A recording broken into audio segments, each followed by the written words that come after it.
yang dilangkahkan oleh istrinya keluar tanpa izin suami, itu setiap langkahnya dilaknat sama malaikat. Jadi min mau kemana? Mau tunggu sebelah. Berapa langkah? 7 langkah. PP 14 langkah. Yang 14 kali laknat dari malaikat. Min itu seorang istri. Tapi kalau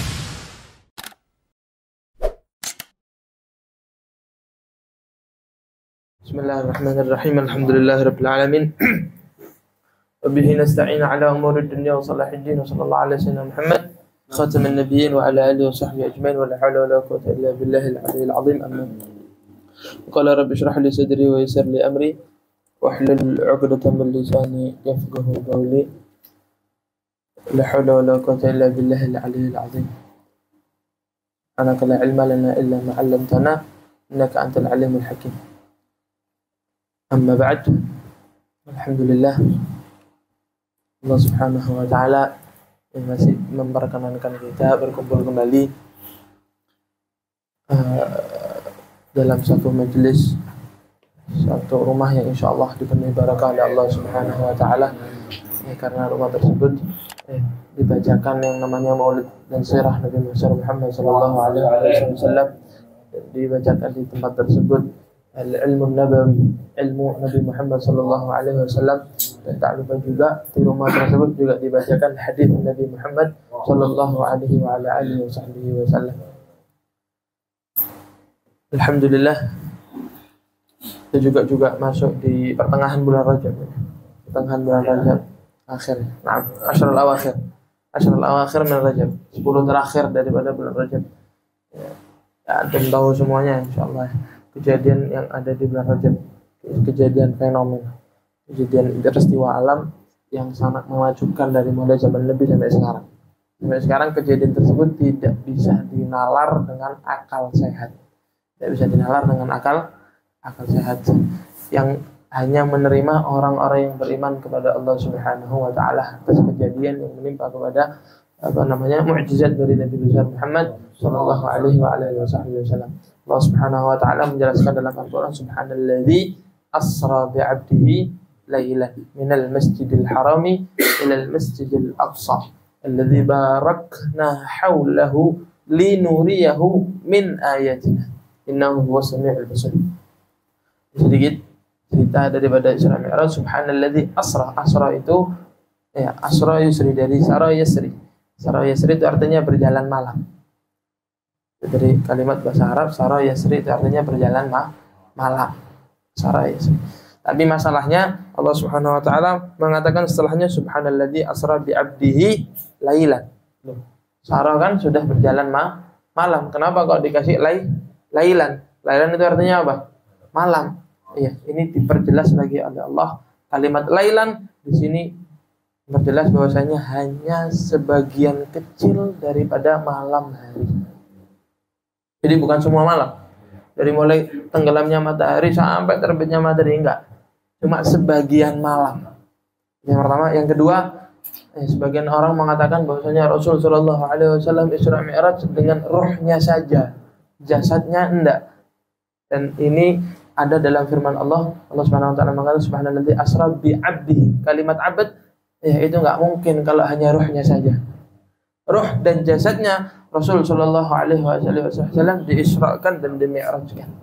Subhanalladzi asra bi 'abdihi lailan. Jadi ruh dan jasadnya Rasul di sebagian kecil di malam hari telah diperjalankan oleh Allah Subhanahu wa taala min Masjidil Harami, dari Masjidil Haram. Ke riwayat yang banyak mengatakan bahwasanya Rasul itu mulai Isra'nya dari rumahnya Ummu Hani. Ummu Hani itu sepupu dari Rasul sallallahu alaihi wasallam. Ummu Hani binti Abi Thalib, saudara daripada Sayyidina Ali radhiyallahu taala anhu wa radha. Masjidil Haram ila Masjidil Aqsa, sampai Masjidil Aqsa itu terjadi di bulan Rajab. Ceritanya nanti insyaallah sama Habib Mahdi atau anaknya, banyak yang akan menceritakan Isra Mi'raj itu. Iya. Nanti itu Isra Mi'raj. Tulisannya fikih dan hadis, tidak ada Isra Mi'raj. Nah, ya waktu lagi garib, sebentar lagi kan sudah Isra Mi'raj banyak. Nanti yang penceramah akan menjelaskan cerita daripada Isra Mi'raj yang terjadi kepada Nabi Muhammad sallallahu alaihi wasallam. Baik. Eh, kita sedikit membahas tentang fikih. Kita sudah masuk daripada syarat sihhatus shalah. Karena kita di bulan Rajab berhubungan Isra Mi'raj dan juga ada otomatis berhubungan dengan bab salat. Kita tahu bahwasanya kewajiban daripada salat itu Nabi besar Muhammad sallallahu alaihi wasallam langsung bertemu dengan Zat yang Maha Kuasa, Zat yang Maha Besar, yang Maha Esa. Kalau zakat itu diwajibkan melalui malaikat Jibril, melalui wahyu. Kewajiban daripada haji, umrah, puasa, kewajiban yang lain semuanya itu semuanya melalui daripada wahyu. Beda halnya dengan kewajiban sholat. Makanya kalau kata orang-orang dulu, khususnya para syuyukhuna wa ajdaduna, mereka selalu memperhatikan kepada anak-anaknya dan santri-santrinya tentang as-salah. Dan bahkan terakhir wasiat daripada Rasulullah sallallahu alaihi wasallam kepada umatnya, as-salah, as-salah. Salat dan salat, hati-hati dengan salat. Karena seburuk-buruknya kita, sejelek-jeleknya kita, sebanyak apapun maksiat yang kita lakukan, jangan pernah tinggalkan salat. Sebab salat ini kunci kesuksesan, kunci kebahagiaan, kunci kesejahteraan di dunia dan di akhirat. Salat pokoknya sembahyang, tapi sembahyangnya harus ikut syarat yang akan ditentukan, yang akan kita sebutkan dan akan kita pelajari. Jadi ojo sembahyang engko wis pokoknya sembahyang engko 5 subuh, zuhur, asar, maghrib, isya. Waktune kapan? Isya ngarepku. Pokoknya lak ping 5 aja sembahyang. Pokoknya lak ping 5 sembahyang yo sak karepku. Ada orang yang sholat isya, nanti waktu adzan isya jam 10 mulai subuh, zuhur, asar, maghrib, isya. Ada tuh. Subuh deh turu bengi. Jam 2 tidur, jam 3 bangun, jam 7, jam 8. Pulang kerja jam 5. Mari tak sembahyang zuhur deh. Nah itu jam 5 kesel turu. Tangi-tangi isya. Nah, enak hidup ini. Jam 10 tangi juk. Mari mangan, baru wudhu, sembahyang subuh, zuhur, asar, maghrib, isya. Mari isya nongkrong mana ketemu jam 3 tuh turu, tidur. Bangun jam 7, jam 8 kerja. Pulang jam 5, gitu terus kesehariannya. Ojo yang penting sembahyang cuma harus ikut syarat, harus ikut syarat yang telah ditentukan oleh syariat, yang telah ditentukan oleh Allah dan Rasulnya. Ya, kalau mau pokoknya sembahyang, ya apa katanya? Kayak sebagian salah satu orang ada yang beribadah. Wah, kehidupannya dia beribadah terus. Ibadah dan ibadah tanpa mengetahui ilmu. Satu cerita, salah satu ibadahnya ya, dia ibadah itu menggantungkan apa namanya? Cecek apa? Ada ya tikus, pokoknya hewan bangkai. Dia gantungkan bangkai. Loh kenapa? Itu apa itu? Ditanya ini hewan. Loh kenapa kamu gantungkan? Iya. Ini dulu piaraan saya mati. Tidak mau saya kubur, saya cinta, saya gantungkan di leher saya. Salatnya kan enggak sah. Salatnya enggak sah. Ini kalau bedanya orang yang beribadah tanpa ilmu dengan orang yang beribadah memakai ilmu. Suatu orang lagi ditanya, kamu hidupnya apa? Beribadah kepada Allah Subhanahu wa taala. Enggak kerja, enggak kawin, enggak apa-apa, enggak. Terus hidupnya ibadah terus sama Allah Subhanahu wa taala di goa. Di goa. Lah terus kalau kamu datang sahwanya gimana? Ini ada keledai. Iki wis ono. Tempat pelampiasan saya di keledai. Tapi saya ibadah. Sholat 5 waktu enggak telat pada waktunya. Doa, wirid, zikir. Cuma nek pas nafsune teko ada keledai. Wal iyadu billahi min dzalik. Makanya dikatakan raka'atan min alimin khairan min alfi raka'ah min ghairi alim. 2 rakaat dari orang yang berilmu itu lebih mulia, lebih afdal, lebih bagus dari 1000 rakaat tanpa ilmu. Kadang 1000 rakaat yang tidak pakai ilmu semuanya enggak sah. 1000-ribunya itu tidak sah semua itu salat. Ingat, karena salatnya enggak pakai ilmu. Pokoknya sembahyang. Loh, barusan ketemu sama perempuan yang bukan mahram dipegang, berarti wudhu tak sembahyang ini. Ya kan masalah. Tidak tahu wudhu, tidak tahu ini, tidak tahu itu. Wala ala kulli hal, sholatnya dia sholat fotokopi. Delok orang takbir, melok takbir, anak wong rokok, melok rokok. Iktidal, melok iktidal. Pas imame wis 2 rakaat salam, ndak melok 2 rakaat salam, padahal sembahyang duhur. Niat tidak usolli fardhu duhri. Telat 2 rakaat imam salam, ndak melok salam. Jadi sembahyangnya deh sembahyang fotokopi. Melok-melokan tanpa mengetahui rukun syarat, tanpa mengetahui itu masalah. Dan ini yang terjadi di antara kita. Kita nggak usah jauh-jauh lihat orang lain. Pak Noyo fulan, Pak No orang ini nggak belajar. Jangan jauh-jauh lihat keluarga kita. Apakah keluarga kita semuanya mengetahui ilmu, mengenal ilmu, mengerti tentang hukum agama? Itu yang wajib bagi kita untuk kasih tahu pengertian yang benar, kasih paham yang benar. Oh, yang benar itu kayak gini loh.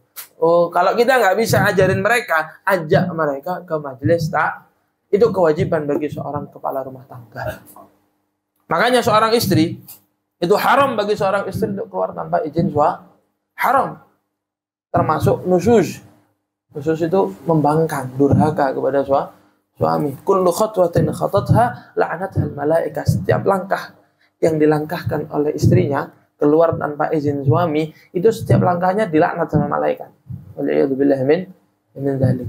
Mau kemana? Mau toko sebelah. Berapa langkah? 7 langkah. PP 14 langkah. Yang 14 kali laknat dari malaikat. Waliyadzubillah min dzalik. Itu seorang istri. Tapi kalau seorang istri punya permasalahan, baik dalam sholatnya, dalam puasanya dia, dalam masalah bulanan, yang keluar bulanan itu, kalau si suami tidak bisa menjawab dan si suami tidak menanyakan permasalahan tersebut, boleh bagi seorang istri untuk keluar bertanya kepada seorang yang mengerti, langsung balik tadi. Ojo takon melayu nak TP. Ustadz dek petukangan. Mari tiga petukangan ditelepon nanti nak TP, Bos. Lha apa kok metu iya mari takon ngelu sisan sekalian. Cuman diperbolehkan untuk sekedar bertanya dan menjawab pertanyaan yang dia masalahkan. Selesai. Itu boleh bagi seorang istri keluar tanpa izin suami. Makanya wajib bagi seorang suami untuk mengerti masalah. Kalau nggak ngerti masalah, ya apa? Berarti seorang suami harus alim. Enggak. Kalau nggak ngerti, ya tolong tanyakan permasalahan seorang istri. Kalau nggak mau tanya, biarkan seorang istri untuk bertanya. Tapi sekarang alhamdulillah ada WA, ada IG, ada ini alat komunikasi yang lainnya, sehingga seorang istri tidak perlu keluar untuk bertanya, cukup lewat WA dan lain sebagainya.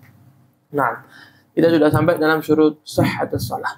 Dalam sholat itu ada namanya syurutus shalah, ada syurut sihhatus shalah, ada syarat wujubus shalah, syarat wajibnya sholat, ada namanya mubtilatus shalah, hal-hal yang membatalkan sholat, ada namanya arkanus sholah, rukun-rukunnya sholat, ada namanya makruhatus sholah, hal-hal yang dimakruhkan ketika dalam sholat, dan ada namanya sunanus sholah, sunnah-sunnah yang dilakukan ketika di dalam sholat. Insyaallah satu persatu, bab demi bab, fasal demi fasal, kalimah demi kalimah kita akan bahas satu persatu. Yang penting istiqomah. Ya, murid istiqomah, ustaz gak istiqomah. Angel. Ala kulli hal. Wa yustaratu li sihhatis shalah, termasuk syarat daripada kesahannya salat yang pertama, ma'rifatu dukhulil waqti. Harus mengetahui masuknya waktu. Cara mengetahui masuk waktu ada 3 metode, 3 cara. Yang pertama, yakin dengan masuknya waktu. Loh, kok iso ngerti sampean masuknya waktu? Yakin. Kalimat yakin itu berarti 100% tahu masuknya waktu. Contoh yang paling gampang, maghrib. Ya, kita melihat kita di Pantai Kenjeran, yang paling apik sa Indonesia yuk. Pantai Kenjeran.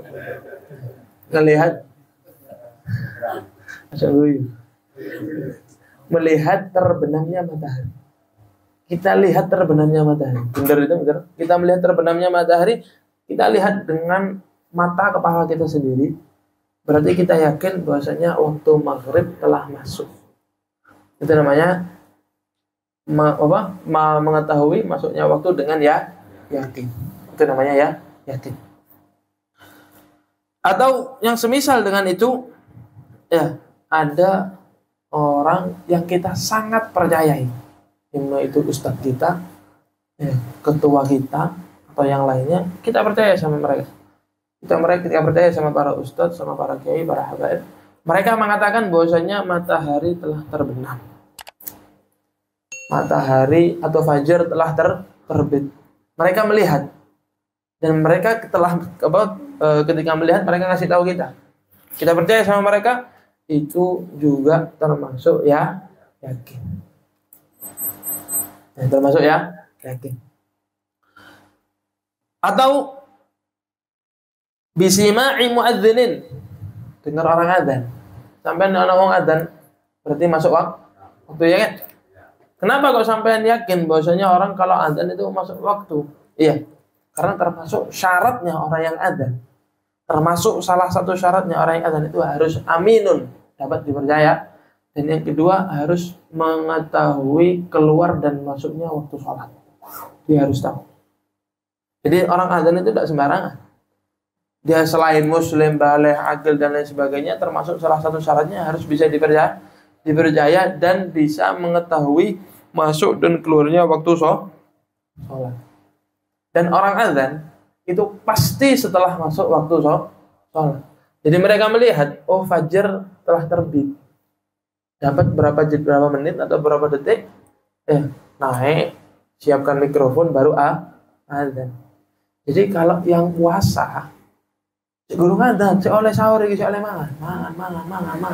Sampai Allahu Akbar, mandek dak oleh mangan. Adzan itu tanda bahwasanya waktu sholat sudah masuk. Bukan akan masuk atau sedang masuk, bukan. Sudah masuk. Waktu sholat sudah masuk. Itu makanya ada adzan. Dan diharamkan bagi seorang muadzin untuk adzan sebelum waktunya. Haram. Apalagi kalau dia sengaja. Wis taruh wong sak Indonesia. Hari ini wong sak iki ruwet. Kapan? Ramadan mari ngene tenang kok. Jam 6 adzan aku setengah 6 wis ada cek seneng wong. Akeh gak? Ada sebagian, saya nyebut merek. Ada sebagian mushola masjid-masjid yang seperti itu. Adzan jam 6. Kan jam 6, ana setengah 6. Akeh sing buka nek nggon. Haram ada hukumnya haram. Siapa yang adzan sebelum masuk waktunya sholat muta'ammidan, dia sengaja, haram hukumnya. Dia menanggung dosa orang yang sholat, orang yang berbuka puasa belum pada waktunya, dia tanggung. Dia juga tanggung. Tapi orang yang berbuka sebelum masuk waktunya maghrib, karena adzan tersebut, dia juga wajib qadha. Jadi ojo wis mari salah dhewe adzan dapat duit. Wis salah dhewe adzan kongkon dhewe sing tanggung jawab. Wis pengen posoku gantikno. Enggak bisa. Mau bisa. Ana sing adzan qadha sasak dhewe. Tidak sasak ngeluh ya.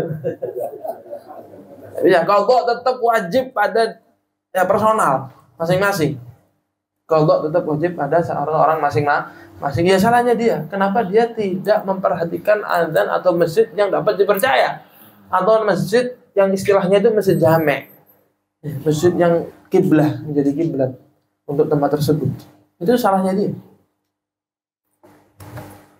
Nah, yang kedua, cara daripada mengetahui masuknya waktu itu dengan ijtihad.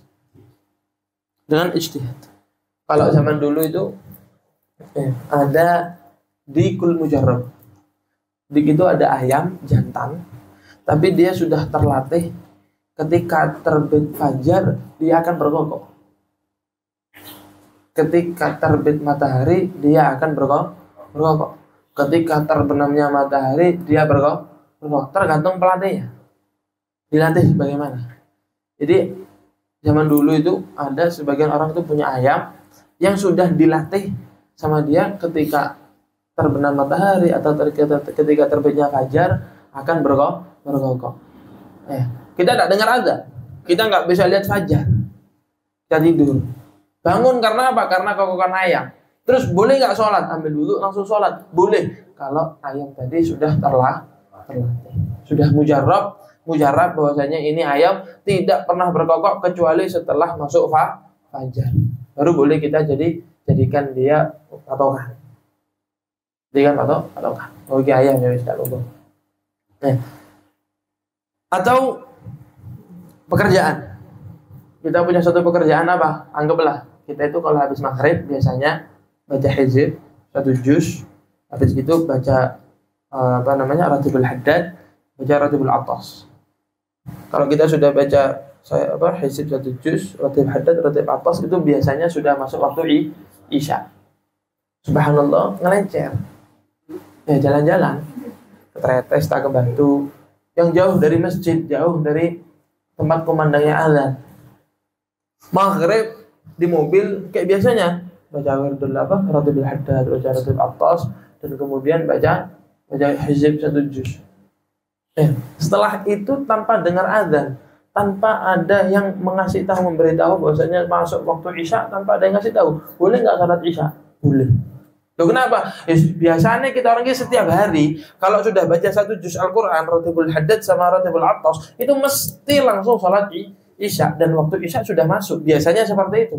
Dan ini kebiasaan mau diambil, walaupun ente orang dimanapun ente orang berada, boleh, bisa dijadikan sebagai patokan. Atau ada pekerjaan misalnya menjahit. Biasanya ini saya kalau menjahit itu 1 kopiah. 1 kopiah itu bisa sampai 1 jam. Berarti kalau duhur ke asar itu biasanya 3 jam. Berarti harus ada 3 kopiah, harus sudah selesai daripada waktu duhur dan masuk daripada waktu asar. Boleh itu dijadikan patokan. Boleh dijadikan patokan. Dan yang ketiga, itu yang pertama. Yang pertama yakin, yang kedua ijtihad, dan yang ketiga ghalabatu dhannin. Ghalabatu dhannin. Ghalabatu dhannin itu apa? Sangkaan kuat. Enggak yakin. Yakin itu 100%. Yakin itu 100%. Ghalabatu dhannin itu di bawahnya. Berapa persen? 80%. 70%. Itu namanya ghalabatu dhannin. Ghalabatul dzan, kita bahasanya punya sangkaan kuat bahwasanya waktu tersebut telah masuk.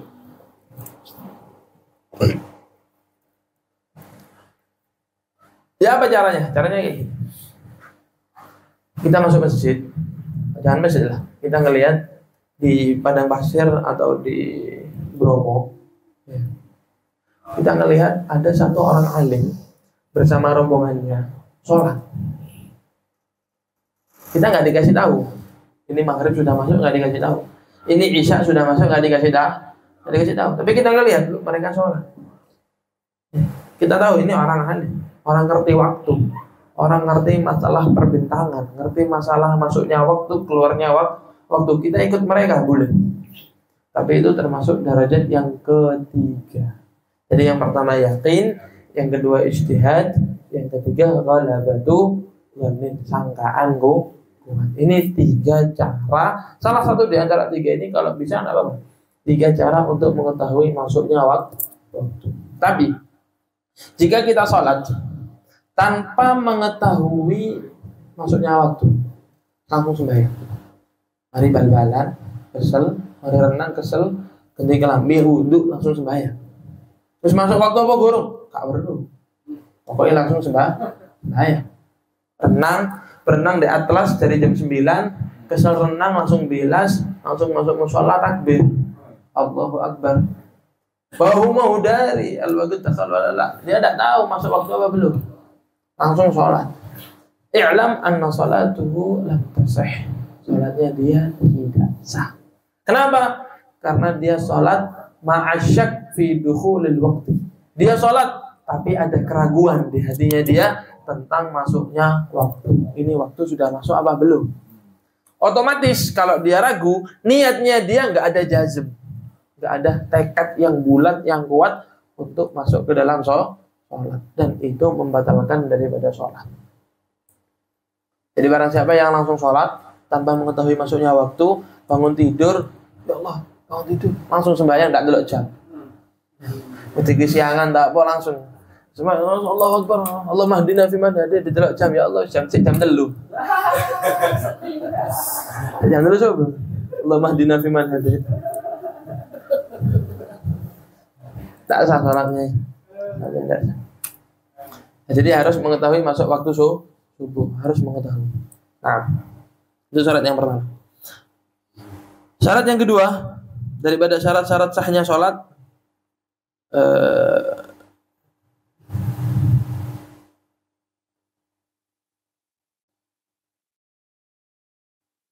wa yushtaratu aidan ma'rifatul qiblah.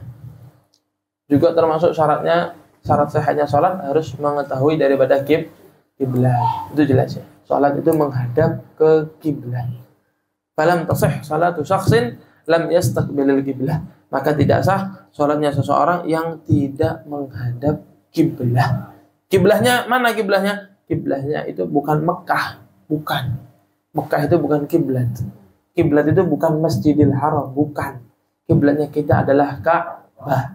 Masjidil Haram itu bangunan yang lebih luas dari Ka'bah.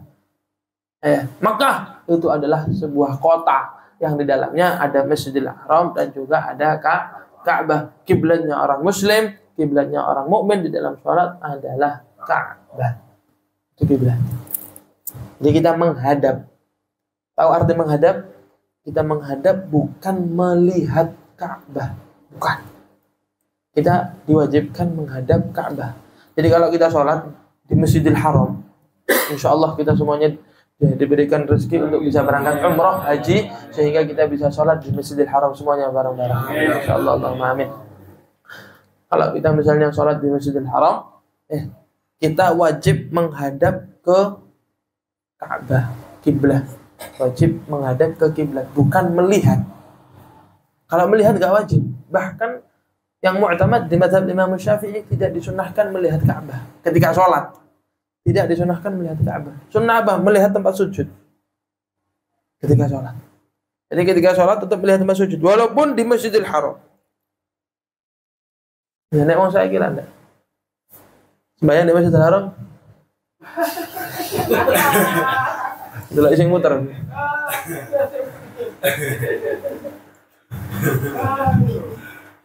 Nek anak sing ayu lanjut. Tak balik. Waliyadzubillah min dzalik.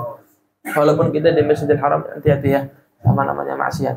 Setiap makan, setiap tempat, setiap waktu, setiap zaman, jika diperlipat gandakan oleh Allah pahalanya, juga dilipat gandakan dosanya oleh Allah. Maksiat di Masjidil Haram tidak sama dengan kita bermaksiat di Indonesia. Kita berbuat baik di Masjidil Haram tidak sama dengan kita berbuat baik di Indonesia. Kita baca Quran 1 juz di Masjidil Haram itu beda. Kita sholat 2 rakaat di Masjidil Haram beda sama di Indonesia. Begitu juga Masjidil Nabawi, masjidnya Nabi, tempat-tempat yang dimuliakan oleh Nabi Muhammad SAW. Waktu-waktu yang dimuliakan oleh Allah dan Rasulnya itu hati-hati jangan bermaksiat. Kita maksiat di situ, ya otomatis dosanya berbeda. Ya. Ma'rifatul kiblah, kita harus mengetahui kiblat. Terus kalau mengetahui kiblat, otomatis kita harus wajib menghadap kiblah. Menghadap dengan apa? Dengan as-sadr, dengan dada. Kita menghadap kiblah dengan dada. Dada itu dari sini sampai sini ya. Dari sini. Jadi semuanya ini harus menghadap ke kiblah. Kalau separuhnya menghadap kiblah, separuhnya tidak menghadap kiblah, tidak sah sholatnya. Gambarannya bagaimana? Gambarannya kalau kita sholat pas di depan Ka'bah. Kita sengaja, kita jadikan separuh yang kanan menghadap ke Ka'bah, separuh yang kiri tidak menghadap Ka'bah. Waliyadzubillah min dzalik, sholat kita enggak sah. Jadi harus semuanya, semua urdhus sadr, lebarnya dada ini semuanya harus menghadap ke kiblah atau ke Ka'bah. Kalau kita melihat kiblahnya, melihat Ka'bah dengan jelas, maka kita wajib harus yakin bahwasanya kita menghadap ke Ka'bah, yakin harus. Tapi kalau kita jauh, kayak sekarang di Indonesia, harus yakin. Ya apa caranya yakin? Masa Joko benang, langsung melakukan nak musilah. Cukup dengan ghalabatu dhannin, cukup dengan sangkaan kuat. Cukup dengan sangkaan kuat. Lalu terus, boleh enggak ikut melok-melok? Maksudnya melok-melok ini apa? Boleh enggak ikut mihrab? oh di masjid ini mihrabnya tuh ngadep sana, berarti kita sholatnya ngadep sana. Ya kita lihat, kalau yang naruh mihrabnya ini orang alim, apalagi ulama zaman dulu, kita nggak boleh ijtihad, harus kita ikut, harus ikut, nggak boleh ijtihad. Sudahlah kiblatnya pasti sana, ya bolehlah miring kanan sedikit, miring kiri sedikit boleh, tapi kalau untuk arah kita nggak boleh ijtihad. Paham insyaallah ya? Tapi kalau kiblat yang sudah ditentukan oleh Nabi Muhammad sallallahu alaihi wasallam, kayak di Madinah, Masjidun Nabawi, masjid-masjid allati ayyanaha Nabi sallallahu alaihi wasallam fil qiblah, yang sudah ditentukan oleh Nabi Muhammad sallallahu alaihi wasallam tentang kiblatnya, kita nggak boleh sedikit aja beristihad, nggak boleh. Jangankan arah kanan kiri, miring kanan miring kiri aja nggak boleh.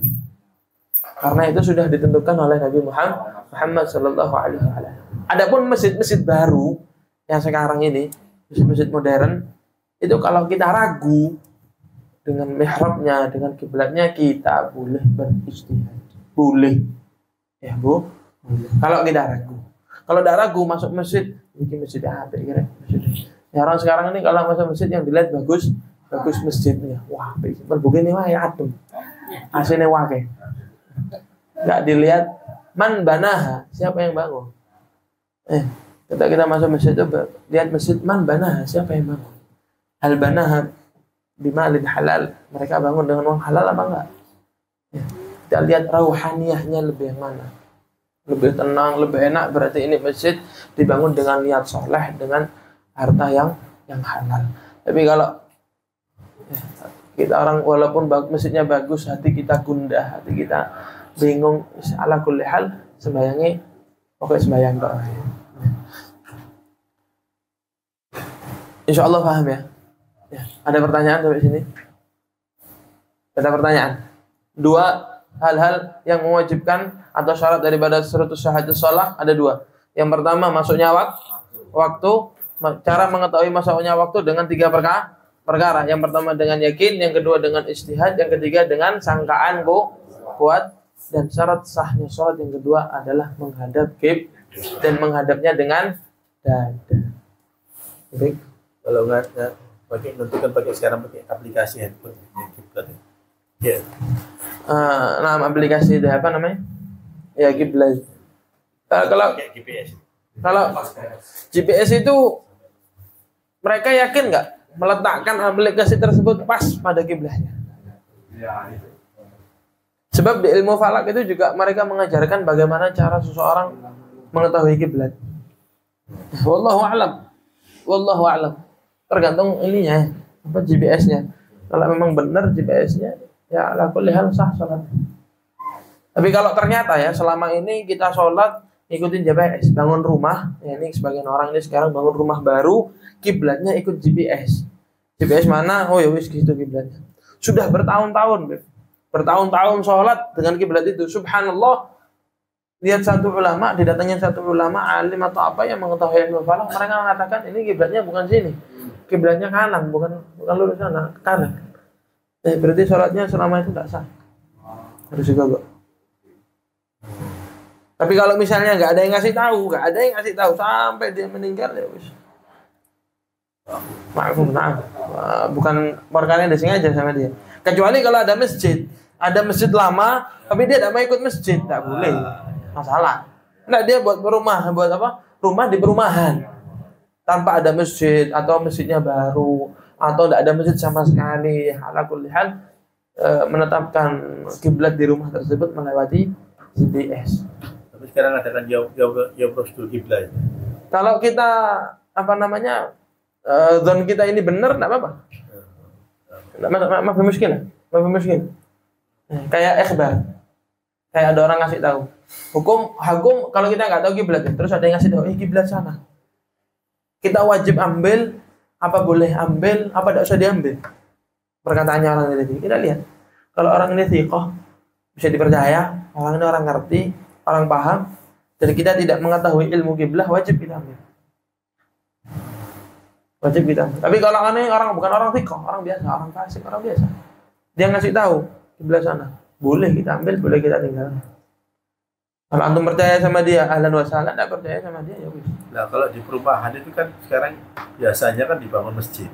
Nah, Lah, masjid itu yang bangun kan pengembangnya ya kan? Ya kan kita nggak tahu bulusnya bulus apa. Pak Ute yang bangun. nah. Kan Pak Ute sih gue bulus. Nah, apa kita bisa bikin patokan itu masjid? Masalatul kiblah, kalau antum percaya sama yang menentukan kiblah, ala kuliah mau yang bangun sampah dengan uang apa, yang penting yang menentukan kiblah. Kalau yang menentukan kiblah orang yang ngerti, tidak masalah. Atau yang menentukan kiblah di masjid itu pakai GPS sama. Dan antum percaya sama GPS ini, tidak masalah. Karena rata-rata emang apa itu hanya kiblat itu rata-rata yang di handphone itu rata-rata yang bikin memang muslim. Nah. Yang bikin aplikasi itu muslim. Tapi ala kuliah, kalau kita percaya sama GPS, ternyata setelah beberapa tahun tabayyan khata'uhu. Ternyata salah. Foto. Ya, yang madha tabayyan ada musyihat salat. Ada berarti harus foto. Allah. Tapi qadanya ala tarakhi. Ya. Ala tarakhi. Qada ala tarakhi. Ma hiya ala al-fur. لأنه ماذا تركها من غير عمد. من غير عمد. Kayak kompas di atas sajadah itu yang ada kompas yang ada sajadahnya, sajadah yang ada kompasnya itu. Itu apa benda Pak? Sajadah yang ada kompasnya apa kompas yang ada sajadahnya? Sajadah yang ada kompasnya. Wallahu alam. Kompas itu lebih ini ya, lebih detail ya. Ya, kalau kompas, kalau itu sekarang di kompas itu di bawah. Iya. Lantai ini kan mengandung magnet. Itu taruh gini, berubah-ubah. Jadi rata misalnya GPS itu bosnya apa yang handphone itu. Iya, itu. Ini taruh di bawah, lain nanti. Asal ditaruh pakai kayu gini, yang tidak ada bermagnet. Baru bisa Lantai akurat. mengandung magnet. Iya kan ini kan sekarang ini ada besinya, ada batu-batu ini mengandung besi ya. Besi ada magnet. Nah, di air biasanya kompas itu di air. Di air atau di Kayu-kayu. kayu yang tidak mengandung magnet. Jadi lebih bagus. Nah.